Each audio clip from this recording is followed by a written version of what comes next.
A push to change a controversial state law and protect children fell short in this year's legislative session. Critics of the Keeping Families Together Act were hoping to amend the law and make it easier to remove a child from a home where parents are using hard drugs like fentanyl. Several bills gained little traction during the committee process, causing some passionate pleas on the House floor. Right now, we have a stunning crisis in child welfare. Representative Travis Couture fighting for a floor vote on his House Bill 1092. In the last 2 years, over 100 critical incidents. That's innocent babies and toddlers and children that have died behind the doors of their homes due to fentanyl and hard drug abuse of their parents as the state stood by negligently because of the Keeping Families Together Act and left them behind to die or nearly die. The Keeping Families Together Act was passed in 2021 and set a threshold of imminent physical harm for removing a child from a home. Critics say it's a legal barrier that's trapping kids in dangerous situations until it's too late.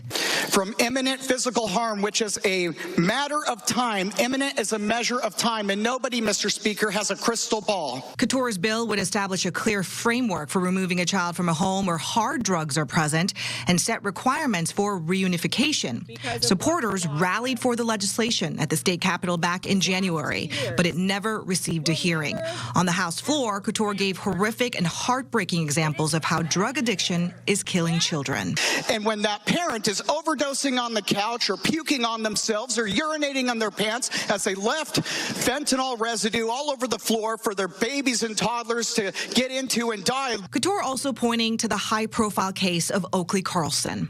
When the Department of Children, Youth and Families sent Oakley Carlson back to her criminal parents who were also addicted to drugs, where now we presume that she was murdered by her biological parents after being ripped from perfectly good foster care. That perfectly good foster care provided by Jamie Jo Hiles.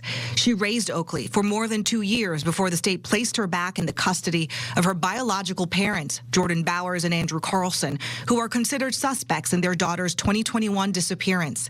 Hiles voiced her concerns to DCYF that Oakley was being returned to an abusive home. When I called and reported my concerns about Oakley, I was told that they can't do anything until there's physical harm that happens. And where is Oakley now? Hiles was among those hoping lawmakers would amend the Keeping Families Together Act this year.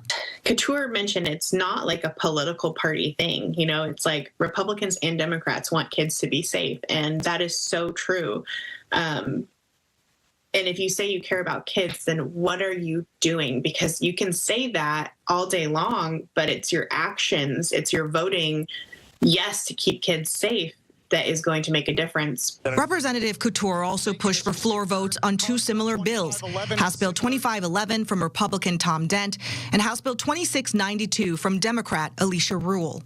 All of these bills basically touch on the same thing, that the definition of imminent physical harm needs to be changed. All three bills stalled in committee, and Couture's Hail Mary to revive them was voted down. Every bill that we've voted out of this body has been reported out by a standing committee, so I have to ask you to vote no. House Majority Leader Joe Fitzgibbon pushing back on Couture's pleas. Every member on the floor of this body cares about children. Every member on the floor of this body cares about keeping children safe. You and I may not see eye to eye on what the best way is to do that, and that is why we have a committee process. During the committee process this year, the lead sponsor behind the Keeping Families Together Act, Representative Lillian Ortiz-Self, defended her legislation. We're hearing from the courts that it is clear now that they know they can remove a child for fentanyl and opioids. They know the standard, and it's just now reaching across the state. Courts were given more clarity in 2024 when lawmakers passed Senate Bill 6109 from Democrat Claire Wilson. The bill directed courts to give great weight to the deadliness of synthetic opioids like fentanyl when considering whether to remove a child from a home.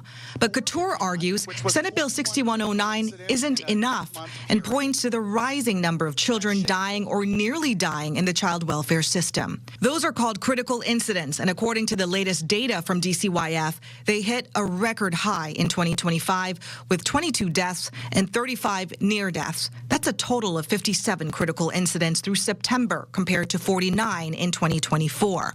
More than half of last year's critical incidents involved opioids.